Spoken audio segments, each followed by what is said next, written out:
시간 되서는 다 함께 일어나셔서 찬송가 29장 찬송 드리시고 영교육 줄 예배를 드리겠습니다.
성부와 성자와 성령의 이름으로 아멘.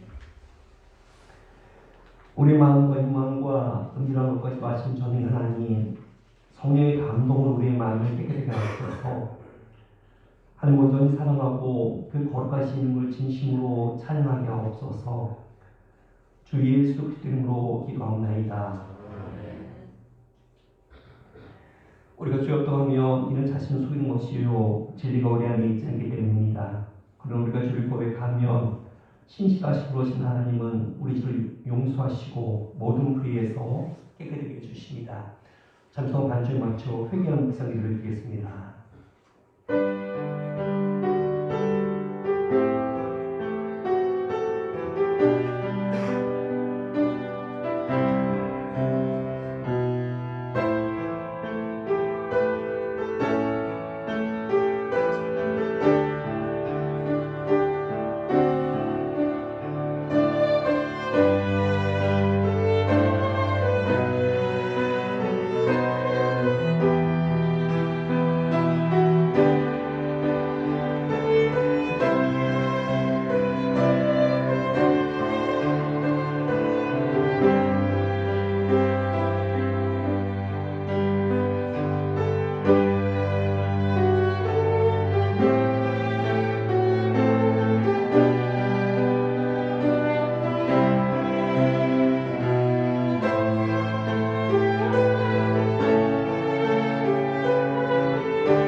우리는 죄에서 벗어날 수 없음을 고백하나이다. 우리는 생각과 말과 힘으로 죄를 지었으며 원하는 선을 행치 아니하고 원하지 않는 말을 행하나이다. 우리는 마음을 다하여 주를 사랑하지 않았으며 내 이웃을 영과 같이 사랑하고 않았나이다. 하나님의 아들 주 예수 그리스도를 보시고 우리를 불쌍히 여기소서. 우리를 용서하시고 새롭게 하옵소서. 주님 뜻 안에서 기뻐하며 주의 길을 걸으며 하나님의 거룩하심을 영화롭게 하옵소서.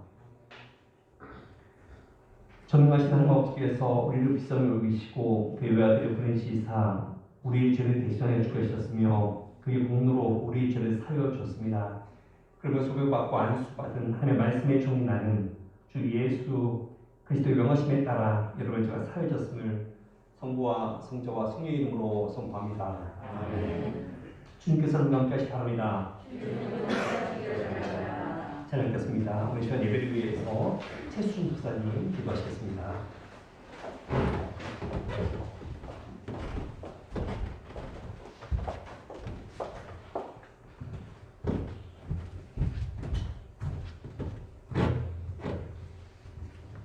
기도하시겠습니다.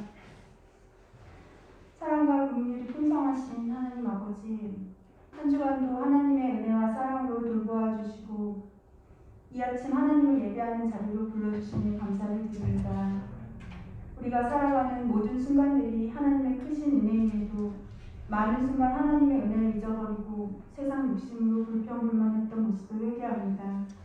하나님을 사랑한다고 하면서도 하나님의 형상대로 지음받은 사람을 사랑으로 품지 못한 인색한 마음을 회개합니다.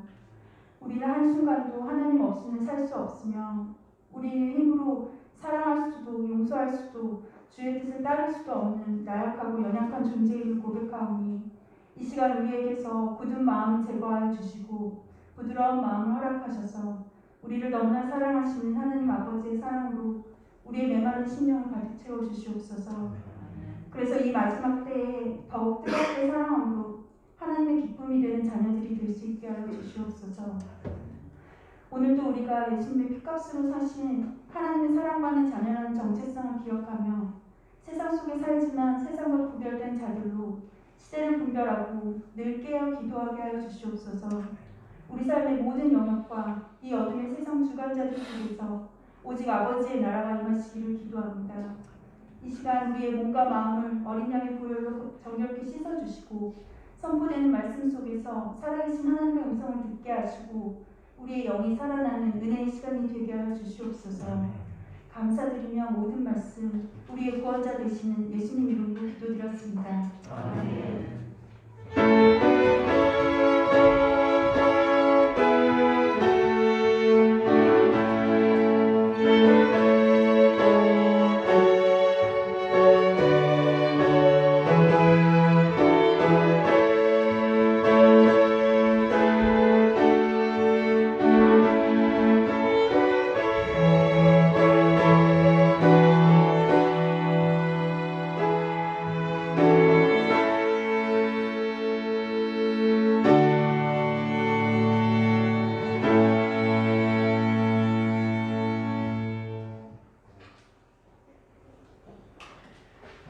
오늘의 교문은 104번 종교교육주일 순서입니다.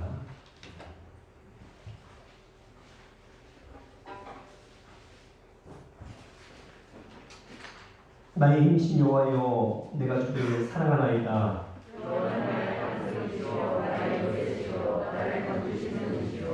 나의 하나님이시오 내가 그 안에 피할 나의 바위시오 나의 방패시오 예수께서 이르시되 오히려 하늘 말씀을 듣고 지키는 자가 복이 있느니라 하시니라. 이 복음은 모든 믿는 자에게 구원을 주신 하나님의 능력이 됩니다. 복음에는 하나님의 의가 나타나서 믿음으로 믿음에 이르게 하나니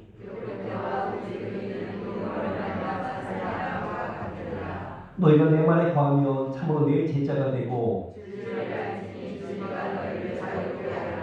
우리 주 예수 그리스도로 말미암아 우리에게 승리를 주신 하나님께 감사하오니 항상 주의 일에 더욱 힘쓰는 자들이 되라. 아멘. 오늘 우리에게 주시는 말씀은 마태복음 27장 1절부터 26절 말씀입니다.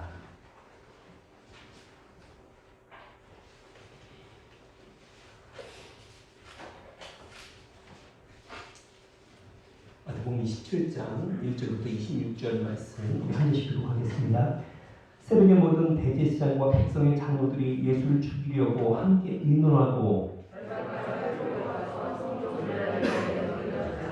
그때 예수를 판 유다가 그의 정죄됨을 보고 스스로 뉘우쳐 그 30을 대제사장들과 장로들에게 도로 갖다 주며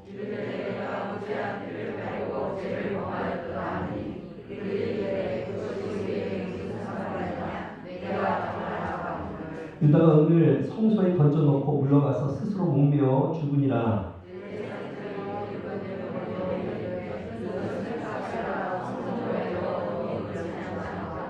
의논한 후 이것으로 토기장에 밭을 사서 나그네 묘지를 삼았으니 이에 선체 예레미야를 통하여 하신 말씀이 이루어졌노니 이뤘을 때 그들이 그 가격 매겨진 자 곧 이스라엘 자손 중에서 가격 매긴 자의 가격 곧 은 30을 가지고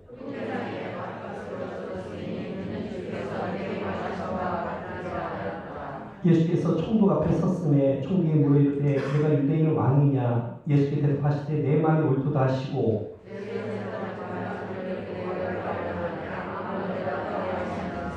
이에 빌라도가 이르되 그들이 너를 쳐서 얼마나 많은 것으로 증언하는지 듣지 못하느냐 하되 명절이 되면 총독이 무리의 청원들어 죄수 한 사람을 도와주는 전례가 있더니 그들이 모였을 때 빌라도가 물어 이르되 너희는 내가 누구를 너희에게 놓아주기를 원하느냐 바라바냐 그리스도라 하는 예수냐 하니 총독이 재판석에 앉았을 때에 그의 아내가 사람을 보내어 이르되 저 옳은 사람에게 아무 상관도 하지 마옵소서 오늘 꿈에 내가 그 사람으로 인하여 애를 많이 태웠나이다 하더라.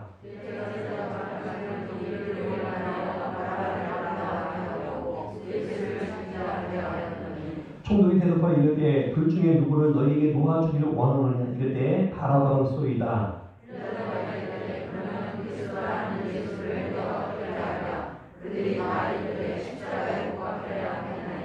빌라도가 이르되 어찌미냐 무슨 악한 일을 하였느냐 그들이 더욱 소리질러 이르되 십자가에 못 박혀야 하겠나이다 하는지라.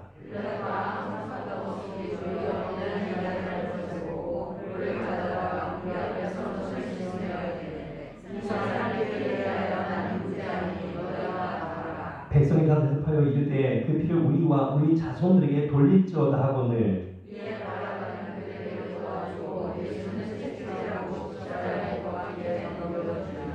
아멘. 함께 사도신경으로 우리의 신앙을 고백하겠습니다. 전능하사 천지를 만드신 하나님 아버지를 내가 믿사오며 그 외아들 우리 주 예수 그리스도를 믿사오니 이는 성령으로 잉태하사 동정녀 마리아에게 나시고 본디오 빌라도에게 고난을 받으사 십자가에 못 박혀 죽으시고 장사한 지 사흘 만에 죽은 자 가운데서 다시 살아나시며 하늘로 오르사 전능하신 하나님 우편에 앉아 계시다가 저리로서 산자와 죽은 자를 심판하러 오시리라. 성령을 믿사오며 거룩한 공예와 성도가 서로 교통하는 것과 죄를 사하여 주시는 것과 몸 다시 사는 것과 영원히 산 것을 믿사옵나이다. 아멘. 함께 복음성가 주님 다시 오실 때까지 함께 찬양하겠습니다.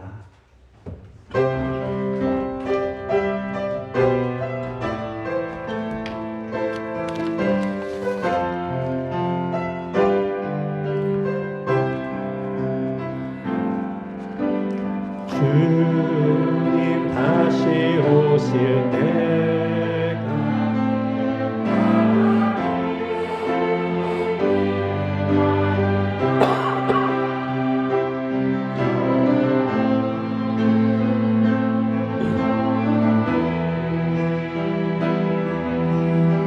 나의 십자가 지고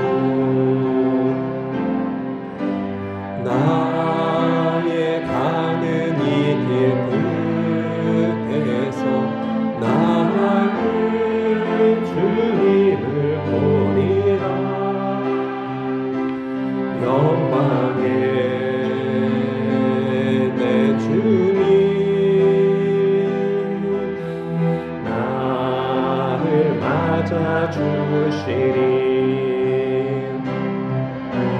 주님 나 다시 오실 때까지 나는 일어나 달려가리라. 주의 영광 온 땅 덮을 때 나는 일어나 노래하리.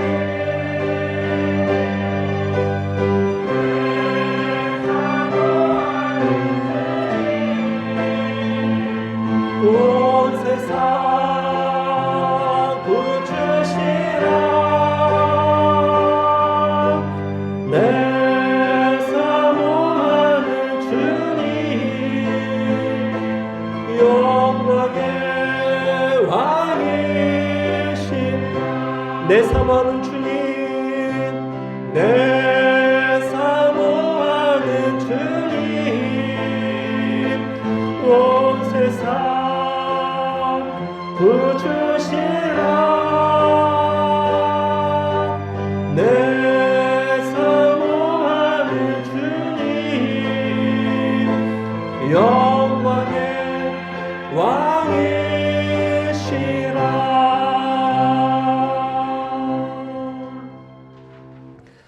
아멘. 하늘 우리 아버지와 우리 주 예수 그리스도 통한 은혜와 평강이 여러분과 함께 하시기 바랍니다. 아멘. 우리 옆에 분들과 앞뒤 분들과 우리 같이 인사하겠습니다. 하나님 당신을 사랑하십니다. 우리 같이 인사하겠습니다.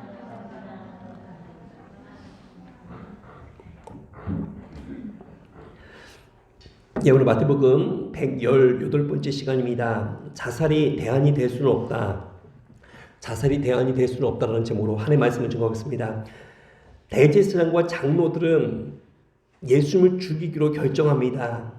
그리고 결박하여 사형 집행권이 있는 총독 빌라도에게 넘깁니다. 이것이 예수님에 대한 재판의 전부입니다. 모든 과정들이 생략된 채 그날 밤에 체포해서 그날 밤에 신문하고 아침이 되기도 전에 사형을 결정하고 빌라도에게 보내집니다. 그런데 예수님께서 사형 선고를 받은 것을 알고 가룟 유다는 양심의 가책을 느낍니다.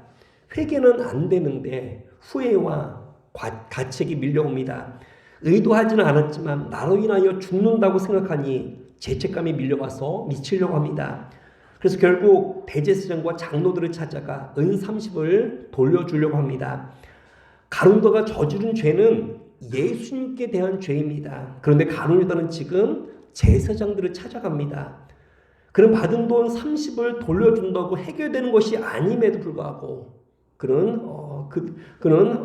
돌려주려고 하고 있습니다. 언제나 죄인 우리가 나갈 방향은 사람이 아니라 하나님께로 임을 우리가 기억하길 바랍니다. 그런데 유다는 처음부터 끝까지 자기 힘으로 다 하려고 합니다. 성경에 보면 유다가 기도했다는 말이 없습니다. 만약에 유다가 기도했다면 예수님을 파는 그런 일은 없었을 것입니다. 그는 자기 생각대로 자기 마음대로 판단해서 예수님을 팔아버리고 그리고 일이 벌어진 후에도 자기 스스로 해결을 하려다가 대제사장을 찾아갑니다. 그는 은 30을 주며 내가 무지한 피를 팔고 죄를 범하였노라 하며 돈을 돌려줄 테니 예수님을 내어달라고 요청을 합니다. 그러나 가룟 유다는 거절을 당하자 은 30을 성소에 던져버리고 스스로 목을 메어 죽습니다. 지난 한 해 동안 우리나라 자살 사망자가 13,195명이며 하루 평균 36명이 자살을 했다고 합니다. 이것은 전 국민 사망 원인의 5위에 해당되며 특별히 10대부터 30대까지 젊은 층에서의 사망 원인 1위가 바로 자살이며 40, 50대는 사망 원인 2위가 자살이라고 합니다. 65세 이상에서도 자살률이 OECD 평균보다 무려 2배가 높다고 합니다. 우리나라의 자살률은 OECD 국가 중에서 14년 연속 1위라는 그런 불명예를 이어가고 있습니다. 자살로 인한 사망자가 평균 한 해에 14,000명이며 자살 시도자는 그것의 20배인 30만 명이 이른다고 합니다. 이것은 우리나라 전체 인구의 5.1%에 해당되는 정말 이제는 가히 모든 국민들이 모든 국민들의 문제라고 우리가 말할 수 있습니다. 가룟 유다는 자신의 죄를 자살로 덮으려고 했습니다. 그러나 자살한다고 모든 문제가 끝나는 것이 아닙니다. 오늘 말씀 3절부터 5절 말씀 3절로 5절 교독하겠습니다. 그때 예수를 판 유다가 그의 정죄됨을 보고 스스로 뉘우쳐 그 은 30을 대제사장들과 장로들에게 도로 갖다 주며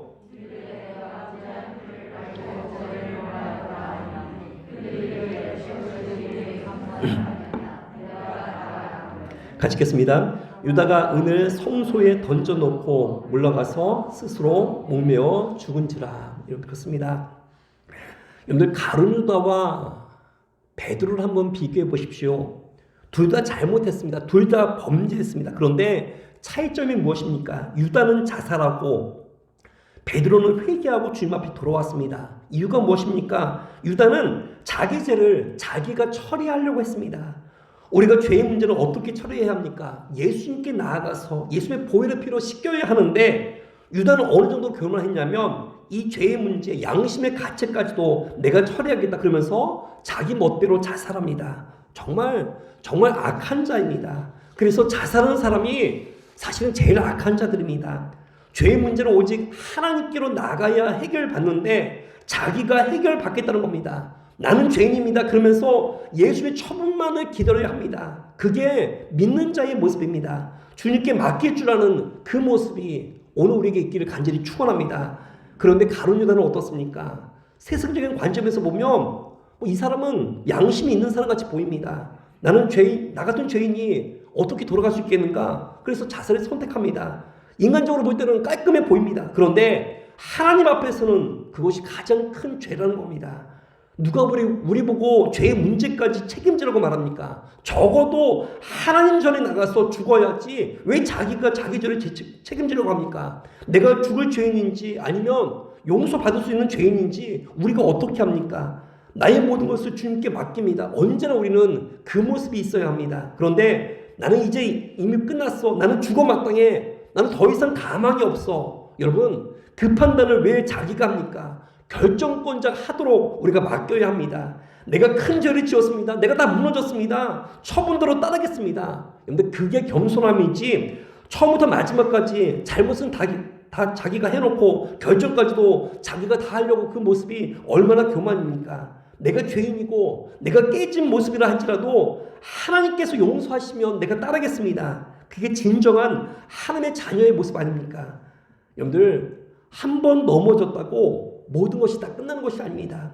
하나님께서 우리를 붙잡고 계시니까 우리는 넘어져도 완전히 넘어지지 않습니다. 우리 중에 어떤 사람들은 딱 한 번의 실수로 그대로 하나님과 멀어지는 사람들이 있습니다. 미안해서 약속을 못 지켜서 혹은 얼굴 보기 민망해서 교회 못 가겠다고 말합니다. 아닙니다.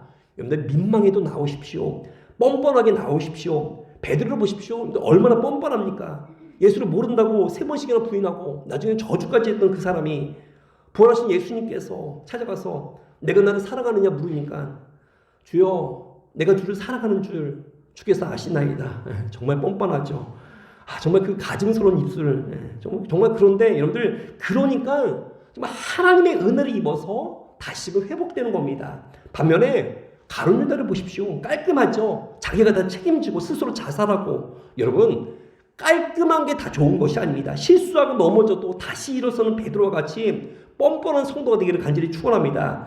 가룟 유다는 예수님을 팔아버림으로 인류 역사상 가장 큰 죄를 범합니다. 그러나 하나님께서는 우리가 믿는 하나님의 은혜는 그런 죄인도 사랑하고 용서할 줄로 우리는 믿습니다. 그런데 많은 사람들이 범죄하고 면목이 없다고 자꾸만 떠나려고 합니다. 아닙니다. 아무리 죄스러운 마음이 있어도 깨져도 하나님 품에서 깨져야 하는데 꼭 안 되는 사람들을 보면 어려움 당하면 떠나려고 합니다. 면목이 없다고 떠나려고 합니다. 부끄럽다고 떠나려고 합니다. 이게 가룟 유다의 가장 큰 죄입니다. 예수님 배반하는 것도 큰 죄지만 결정적으로 자기 죄를 자기가 책임지려고 자살하는 것이 가장 큰 죄였습니다. 우리는 뭐 죄 안 집니까? 우리는 배신 안 합니까? 그러나 자살하는 것이 가장 큰 죄입니다. 그러므로 아무리 힘들고 어려워도 다시금 하나님 찾아가십시오. 아무리 절망적인 상황, 아무리 모든 것이 끝나고 내 힘으로 할 수 있는 것이 아무것도 없다 할지라도 천부에 의지 없어서 손 들고 옵니다 하면서 날마다 우리가 하나님 앞에 뻔뻔스럽게 나오십시오. 혹시라도 지금 내 삶이 너무나도 힘들고 어려워서 자살까지 생각하는 그런 사람이 있습니까? 오늘 우리가 이 말씀 듣고 돌이키길 바랍니다. 어느 순간에도 자살이 우리의 대안이 될 수는 없습니다. 우리를 창조하시고 우리를 사랑하시는 그 하나님 앞에 가장 큰 범죄는 스스로 목숨을 끊는 일입니다. 남겨진 가족들에게도 씻을 수 없는 상처이고 주변에 아는 사람들에게도 가장 큰 배신이 자살입니다. 모든 것이 무너졌다 할지라도 그 순간에는 여전히 하나님께서 우리를 사랑하고 계심을 우리가 그거 하나는 믿기를 바랍니다. 지금도 여전히 우리를 사랑하시고 여전히 우리를 용서해 주시는 그 하나님을 믿으면서 바라기는 어느 때든지 자살이 아니라 다시금 주님 앞에 나가서 주님의 은혜를 구할 수 있는 믿음의 종들이 되기를 간절히 축원합니다. 두 번째 받을 것은 우리가 침묵하는 예수님에 대해서 보기를 원합니다. 우리가 사명을 이루기 위해서는 때때로 침묵이 필요합니다.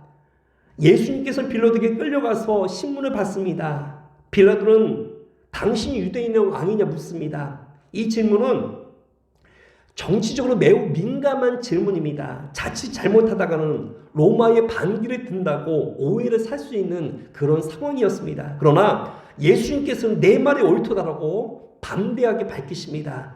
그 말에 대제사장들과 장로들은 속으로 얼마나 기뻐했겠습니까? 저거 보십시오. 자기가 왕이라고 하지 않습니까? 그러면서 예수님의 제목들을 나열하며 고발을 하려고 하는데도 예수님께서 그들의 고발에 아무 대답도 하지 않습니다. 오늘 말씀 한번 읽어보겠습니다. 12절부터 14절 말씀 교독하겠습니다. 대제사장과 장로들에게 고발을 당할 때 아무 대답도 아니하는지라.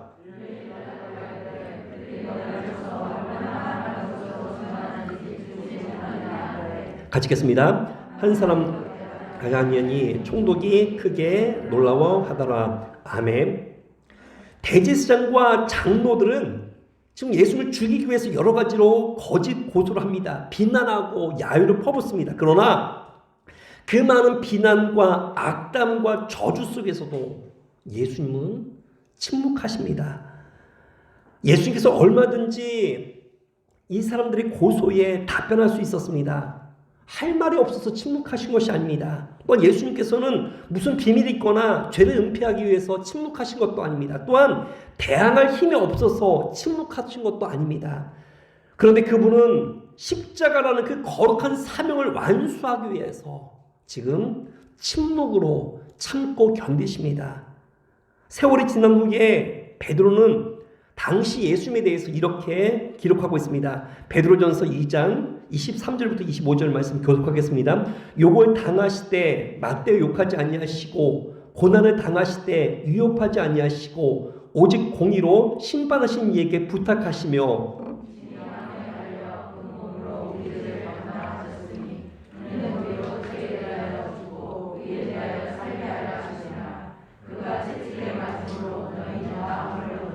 같이 읽겠습니다. 너희가 전에는 양과 같이 길을 잃었더니 이제는 너희 영혼의 목자와 감독 되신 이에게 돌아왔느니라. 아멘. 그렇습니다. 예수님께서는 십자가 앞에서도 변론하지 않았습니다. 가만히 있으면 십자가를 당할 텐데 그분은 침묵하십니다. 우리 역시 고난 중에 사명 감당하는 가운데 우리가 침묵해야 될 줄 믿습니다. 그런데 많은 순간에 고난 중에 자꾸만 조바심은 냅니다. 자꾸만 여기저기 기웃거립니다. 사막의 사람들이 오아시스에 도달하기 전에 쓰러진 이유가 목이 말라서가 아니라 조바심 때문이라고 합니다. 왜 사명을 이룰 때 조바심이 있습니까? 다른 것이 아닙니다. 믿음이 없기 때문에 그렇습니다. 야고보서 1장 26절에 보면 누구든지 스스로 경건하다 생각하며 자기 혀를 재가 물리지 아니하고 자기 마음을 속이면 이 사람의 경건은 헛것이라고 우리에게 분명히 말합니다. 경건한 자가 누구입니까? 침묵할 수 있는 사람이 경건한 자입니다. 사명을 이루기까지 침묵하고 자기 혀에 재물을 물리는 그 모습이 오늘 우리에게도 필요합니다. 고난 중에 있습니까? 사명을 위해서 힘들게 걸어가십니까? 주님의 십자가를 기억하십시오. 조금 억울하고 조금 힘들더라도 사람들 앞에 침묵하시고 반대로 하나님 앞에 부르짖는 믿음의 종들 되기를 간절히 축원합니다.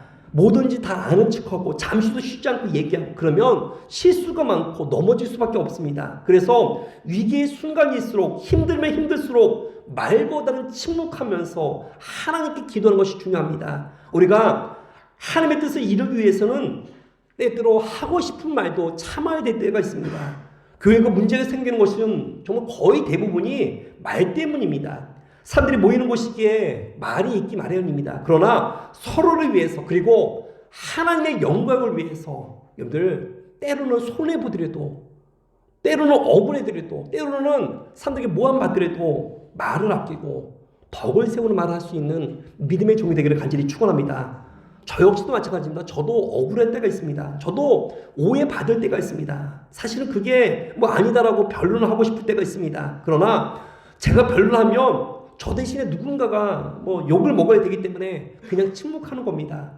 어떤 부목사님이 교인들에게 상처받은 말을 듣고 씩씩거리면서 담임 목사 앞에 왔습니다. 담임 목사님이 묻습니다. 왜 이렇게 화가 났느냐? 그래서 제가 하지도 않았는데 모함을 받아서 그렇습니다. 너무 자존심 상해서 내가 이제 다 그만두겠습니다. 그랬더니 담임 목사님이 하신 말씀이 목사님 사례비 받는 거 그거 왜 받는 건지 아십니까? 뭐 그거야 설교하고 성경 공부 인도하니까 받는 거 아닙니까? 그리고 담임 목사님이 하신 말씀이 아닙니다. 그거 참으라고 주는 겁니다. 여러분 그렇습니다. 십자가 앞에서 예수님은 다 침묵하셨습니다. 대제사장 가야바가 물을 때도 그분은 침묵하셨고 빌라도가 말할 때도 예수님은 침묵하셨습니다. 예수님이 침묵하실 때 빌라도가 크게 놀랍니다. 이상하게 여겼습니다. 그러나 침묵하면서 예수님은 묵묵히 십자가의 길을 걸어가셨습니다. 오늘 우리 역시 예수님과 같이 다른 사람들의 공격 앞에 침묵하시고 특별히 사명 감당할 때 침묵할 수 있는 믿음의 정도 되기를 간절히 축원합니다.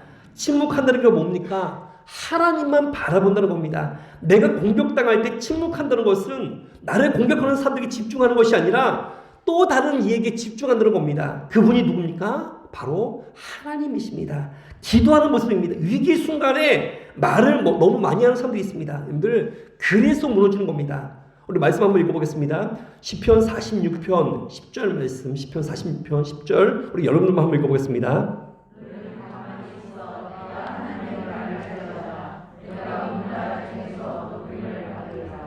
예, 아멘. 그렇습니다.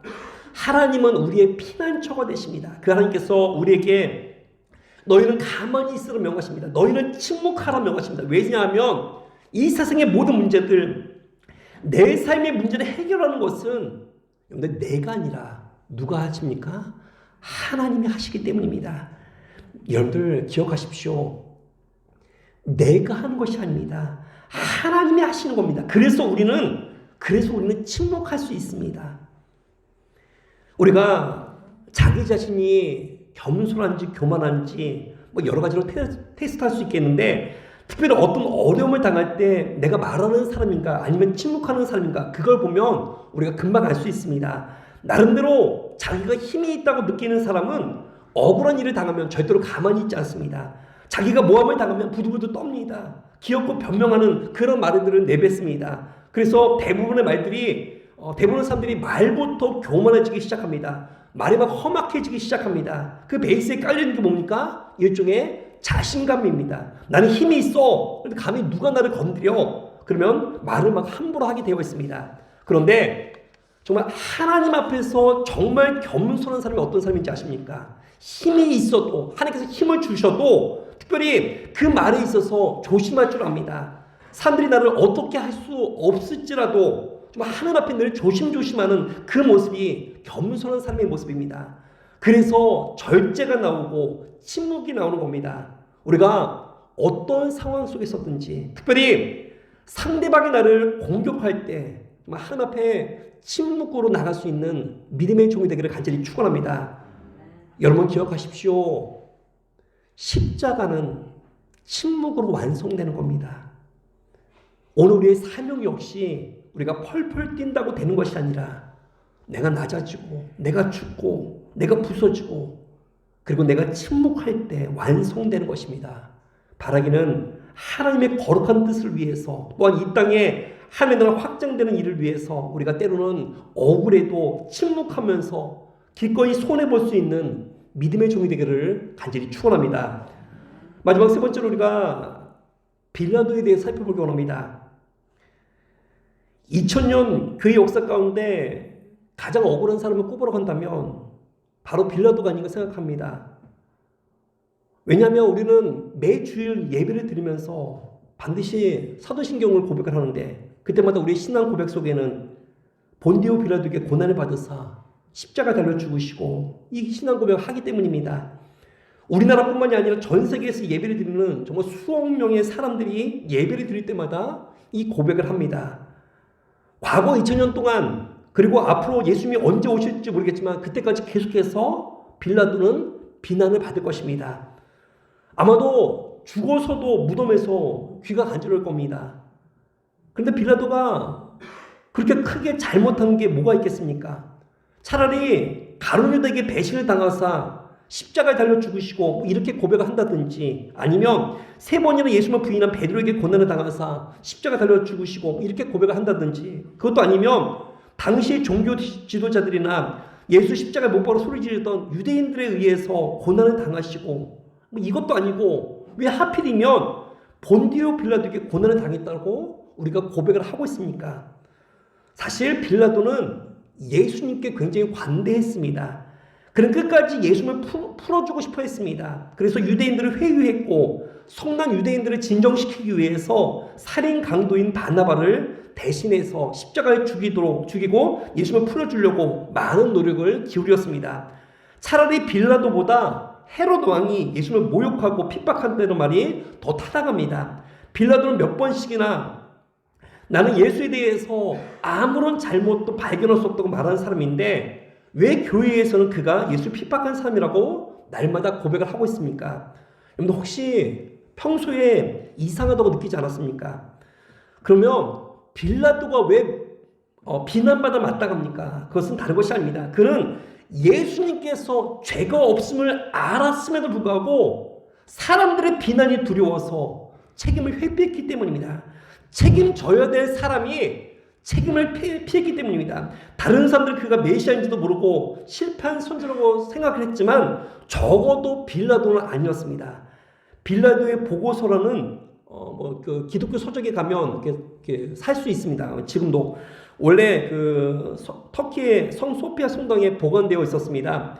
빌라도 총독이 로마 황제에게 보고한 그런 그 예수님의 재판의 내용들이 거기에 다 있습니다. 거기 보면 예수님에 대한 성경의 모든 기록들이 사실이라는 것을 우리가 알 수 있는 것이 성경에 있는 많은 기록들이 그 빌라도의 보고서에 포함되어 있습니다. 예를 들어서 물이 포도주로 변하고 무리를 걷고 많은 병자를 고친 내용들이 빌라도의 보고서에 적혀 있습니다. 거기에는 예수의 심판과 처형과 신문 내용, 심지어는 자신의 심정까지 약 50페이지에 달해서 거기에 적혀 있습니다. 교회사가인 벨리우스는 말하기를 당시의 빌라도는 모든 군대보다 예수를 더 두려워했다고 말합니다. 빌라도 보고서에 보면 빌라도도 나도 예수를 하나님의 아들로 인정한다라고 그렇게 말하고 있습니다. 그런데 사실은 이게 문제입니다. 남들이야 몰라서 못했다지만 빌라도는 알고 있음에도 하지 않았기 때문에 그의 죄가 더 큰 것입니다. 그는 나서서 말해야 될 때 나서지 않고 무리 앞에서 손을 씻으면서 책임을 회피합니다. 왜 그렇습니까? 왜 그랬죠? 밀란이 날까봐 두려웠기 때문입니다. 당시 로마에서 가장 두려워했던 것은 백성들이 들고 일어나는 것을 경계했고 그런 밀란이 일어나면 바로바로 지도자들을 교체했기 때문입니다. 모든 사람들이 아니라고 할 때 혼자 맞서 싸우는 것이 사실 결코 쉬운 것이 아닙니다. 수많은 비난과 핍박이 분명히 있을 겁니다. 그러나 그것이 바로 오늘 우리의 사명임을 우리가 깨닫기를 바랍니다. 주의 일을 감당하다 보면 비난당할 때가 있습니다. 욕을 먹을 때도 있습니다. 그래도 여러분들은 어떻게 반응하십니까? 많은 사람들이 비난당하면 둘 중에 하나의 반응을 보입니다. 비난이 있을 때 포기하는 사람과 비난이 있어도 끝까지 가는 사람입니다. 내가 적어도 사명자라면 비난이 있다고 멈춰서는 안 됩니다. 목회할 때 때로는 잘 알지도 못하면서 비난하는 사람들이 있습니다. 물론 뭐 잘 모르기 때문에 비난한다고 생각합니다. 저 역시도 비난받으면서 일하기가 쉽지가 않습니다. 그러나 사명입니다. 사명을 생각하시고 이 일을 통하여 기뻐하실 하나님을 생각하시면서 여러분들 우리가 비난받더라도 계속해서 하십시오. 부끄러운 이야기지만 뭐 이제 시간이 좀 많이 지났기 때문에 여러분들에게 용기를 내서 제 얘기를 한번 해보겠습니다. 누군지 모르게 제가 살짝 각색을 했습니다. 몇 년 전에 우리 교회에서 동네 어르신들을 초청해서 효도잔치를 한 적이 있었습니다. 아마 다 기억하실 겁니다. 저 역시 뭐 처음 하는 일이라 굉장히 일들이 많았습니다.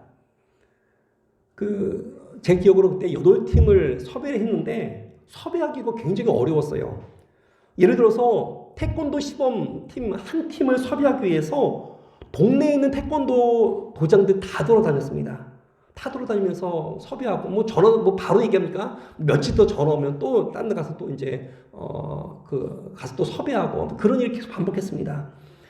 그렇게 돌아다녀 겨우겨우 하나씩 이제 섭외가 가능했던 그런 상황입니다. 또 제가 하고 싶었던 게 국악 공연을 좀 이렇게 듣고 싶어갖고 국악고에 섭외를 하려고 하니까 섭외가 잘 안 됐습니다. 그래갖고 매원초등학교에 그때 당시에 이제 가야금 방과후 반이 있어갖고 담당 방과후 선생님한테 전화를 했더니만 자기 선에서 할 수 없고 교장 선생님의 오더가 있어야지 한다고 하는데 교장 선생님한테 이제 뭐 허락 받았냐니까 아무리 전화해도 대답을 안 해주는 겁니다. 그래서 내가 교장 선생님 좀 바꿔달라고 좀 통화 좀 하고 싶다고. 근데도 전화를 안 바꿔주는 겁니다. 나중에는 안 돼서 제가 무작정 학교에 찾아갔습니다. 쫓아가서 교장 선생님한테 뭐 우리 이렇게 공연을 하니까 좀 제발 좀 허락해 주십시오. 그랬더니만 나랑 아주 이상한 사람 취급을 하는 겁니다. 아무튼 다른 사람들과 좀 역할을 분담했으면 덜 힘들었을 텐데 혼자서 섭외하려니까 많이 지치고 많이 힘들었었습니다. 그런데 또 힘들었던 게 뭐냐? 교회에서 공연팀들이 와서 리허설을 하는데 어떤 성도님이 저에게 왜 사전에 말도 없이 이 사람들 데리고 와서 교회를 어지럽히냐고 하면서 막 뭐라는 겁니다. 제가 속으로 야, 내가 뭐하러 욕먹으면서까지 이렇게 하느냐. 차라리 내년부터 안 하겠다. 그런 생각이 들어서 다음번 운영위원회를 할 때 제가 사실 다른 핑계를 대면서 내년부터 안 하겠다고 그렇게 말한 겁니다. 사실은 비난받아서 그만둔 것인데 해도 열매가 없기 때문에 그만하겠다고 말한 겁니다. 그때 운영위원 중 한 분이 목사님 왜 그만두십니까? 왜 목사님 마음대로 그만두십니까? 제가 그 말에 사실 너무 부끄러웠어요. 저는 알거든요. 그 말을 한 것이 저는 하나님이 시켜서 한 거라고 저는 사실 정말 하나님의 음성처럼 저는 들렸습니다. 그래서 제가 정말 하나님 앞에 하나님 내가 사꾼입니다. 하나님 내가 비난이 싫어서 제가 피하려고 했습니다. 용서해 주십시오. 좀 하나님 앞에 눈물로 회개했습니다. 여러분 우리가 주의를 감당할 때 마음에 안 들어도 웬만하면 비난하지 마십시오. 그것이 때로는 사명을 가로막는 그런 일이 될 수도 있기 때문입니다. 그리고 또 하나 주의를 감당하는 사람들은 비난이 있어도 정말 주님이 기뻐하는 일이라고 한다면 포기하지 마십시오. 욕먹어도 포기하지 마십시오. 늘 저처럼 후회하는 그런 사람이 될 수 있습니다. 우리가 주의를 감당할 때 주변에 비난이 있습니다. 어떨 때는 가장 가까이 있는 사람들도 우리를 비난합니다. 다윗을 보십시오. 다윗이 골리앗과 싸우러 나가겠다고 용기 있게 말했지만 정작 그의 큰형 엘리압은 그런 다윗을 비난합니다. 내가 아버지 양들이나 지키지 여기가 어딘지 알고 왔느냐. 내가 전쟁터를 애들 장난인 줄 아느냐. 막 비난합니다. 또 어떤 사람들은 사명을 감당하다가 여러 가지로 어려움을 겪는 그런 사람들이 있습니다. 사도 바울을 보십시오. 전도하다가 동족의 위험, 칼의 위험, 강도의 위험, 그 다음에 40에 하나 감한매를 막 굶고 갇히고 돌에 맞고 정말 죽을 고생을 다 합니다. 그러나 그렇다고 바울이 포기했습니까? 그럼 멈추지 않았습니다. 우리 중 어떤 사람은 비난이 있다고 자기가 옳다고 믿는 것을 멈춰버리는 그런 사람들이 있습니다. 대표적인 경우가 오늘 본문의 빌라도입니다. 빌라도는 예수님이 죄가 없다는 것을 분명히 알고 있었습니다. 빌라도를 보면 안타까움을 우리가 많이 느낍니다. 처음부터 예수님을 부인했던 자라면 아마도 덜 안타까웠을 것입니다. 그러나 빌라도는 예수님에 대한 상당한 지식과 변화의 계기도 갖고 있었습니다. 거기다가 빌라도는 사람들이 시기심으로 예수님을 죽인다는 것을 이미 알고 있었습니다. 여러분 보면 18절을 보면 이는 그가 그들의 시기로 예수를 넘겨준 줄 알미더라 말합니다. 또한 빌라도의 아내가 사람을 보내서 예수님을 절대로 죽여서는 안 된다라고 그렇게 당부합니다. 오늘 말씀 19절 말씀 19절 우리 여러분들만 한번 읽어보겠습니다.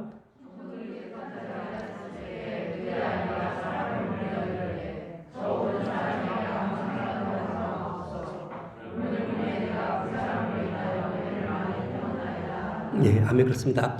여러 가지 정황상 빌라도는 예수님이 죄 없음을 알았고 또한 예수님의 무죄를 주장할 수 있는 상당히 많은 조건들을 다 갖추고 있었습니다. 그러나 그럼에도 불구하고 빌라도의 행동은 자신의 아는 것과 반대로 행동함으로 말미암아 예수님을 십자가에 못 박도록 내어 주었습니다.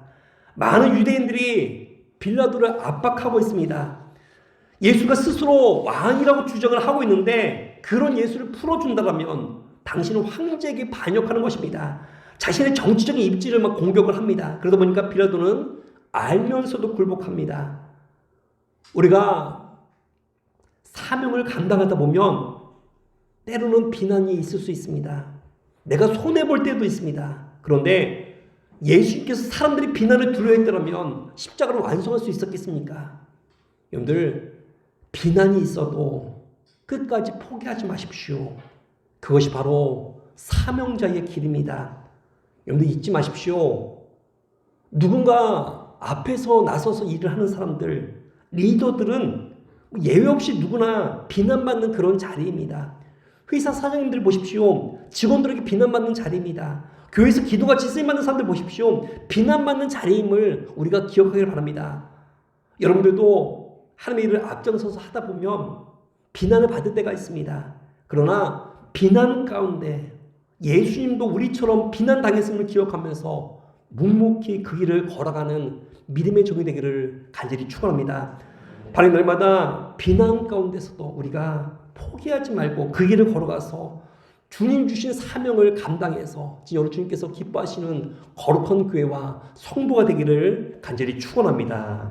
아멘. 오늘 이 시간 말씀 생각하면서 같이 함께 기도하겠습니다. 우리 나는 어린 양을 따르리 이 찬양 부르신 후에 첫 번째로 아무리 힘들어도 우리가 자살로 해결하지 않기 원합니다. 두 번째 사명을 이루기 위해서 우리가 때로는 침묵하기 원합니다. 세 번째 비난이 와도 사명을 포기하지 않기 원합니다. 네 번째 나라 민족을 위해서 우리 같이 함께 기도하겠습니다.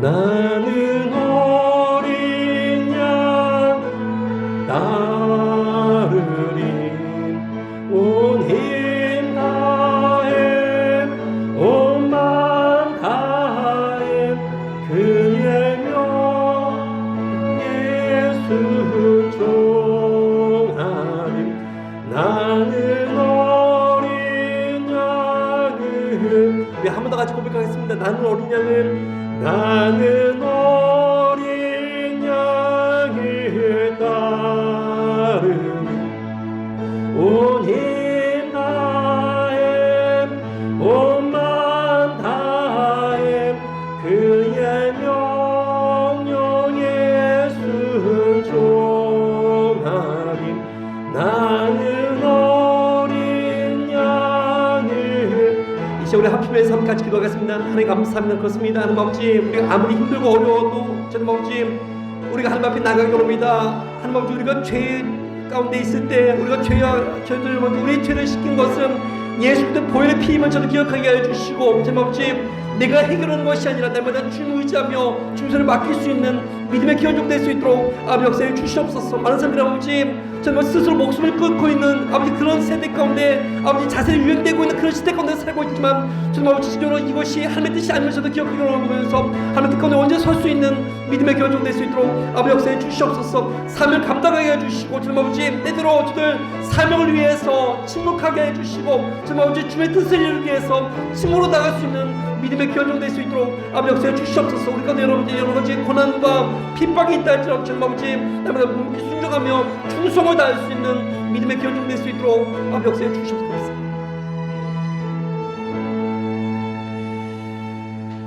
하나님 감사합니다. 하나님 아버지 예수님께서는 비난이 와도 하나님 아버지 그분은 침묵하면서 주님 앞에 나갔습니다. 하나님 아버지 저희들 나님은 우리 삶 가운데 저희들 여러 가지 우리가 사명 감당하며 주의를 감당할 때 핍박이 있고 비난이 있다 할지라도 저희들 하나님 아버지 그 길을 묵묵히 걸어갈 수 있는 귀한 주의 종들 될 수 있도록 주께서 역사하여 주시옵소서. 감사합니다. 이번 말씀 우리를 죄에서 구원하신 우리 주 예수 그리스도로 기도합나이다. 다 함께 찬송가 439장 찬송 드리겠습니다.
함께 봉헌 읽어드리겠습니다.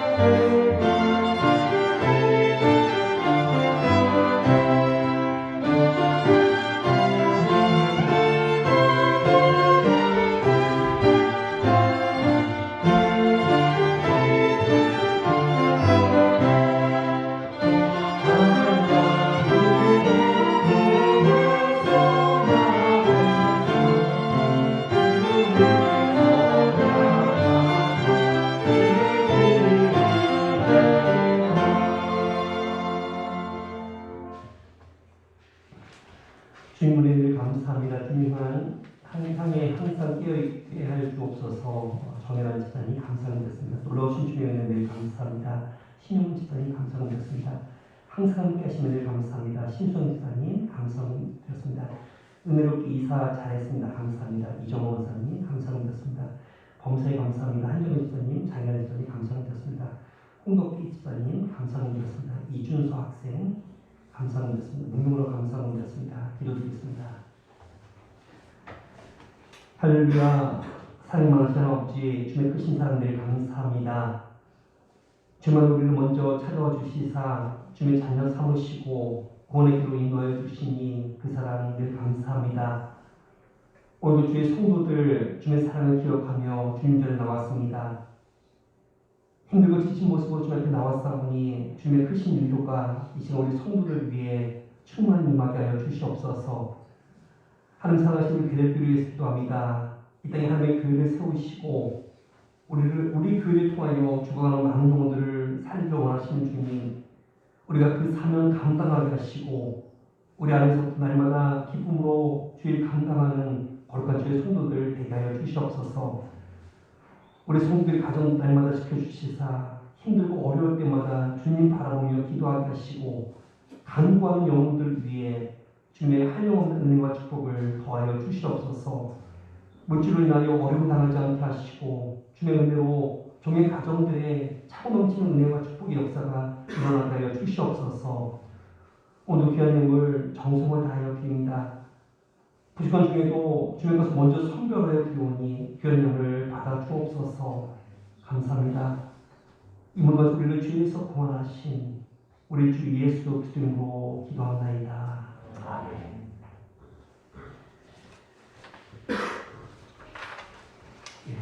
광고 시간 넘어가지 않는 말씀드리겠습니다. 2021년도의 표 행복한 가정 즐거운 교회입니다. 기쁨과 즐거움이 넘치는 한 해가 되길 바랍니다.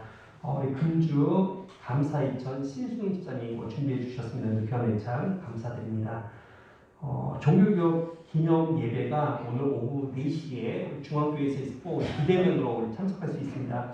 유튜브에 기독교 한국 루트에 검색을 하면 비대면으로 참석할 수 있습니다. 많은 분들 함께 참여해 주시고 오늘 특별히 우리 그 특송을 우리 교회에서 5팀이 해갖고 이렇게 보면 각 절마다 우리 교회 성도님들 얼굴도 이렇게 볼 수 있습니다. 저는 이제 어제 했는데 굉장히 아무튼 뭐 크게는 안 나왔지만 그래도 이렇게 반가운 얼굴도 보니까 너무 좋더라고요. 많은 분들 함께 참여해 주시길 바랍니다. 11월 21일 추수감사절입니다. 주로 참고해 주시고 특별히 우리 그날 루터기 의식 예배를 드리려고 합니다. 성경 봉독하실 분 우리 3분 필요합니다. 늘 선착순으로 3분 저에게 말씀해 주시고 재단에 드려질 과일 봉헌하실 분 우리 이정호 선생님께 신청해 주시기 바랍니다. 11월 14일 둘째 주입니다. 여성교 원래회에 있습니다. 기억해 주시기 바랍니다. 축도학생들 다음 자리에서 일어나 주시기 바랍니다. 이제는 우리 주 예수 그리스도의 은혜와 하나님의 사랑과 성령 교통하심이 날마다 비난이 있어도 사명의 길을 걸어가기를 원하는 베들교회와 모든 성도들의 머리 위에 이제부터 영원토록 함께 있을지어다.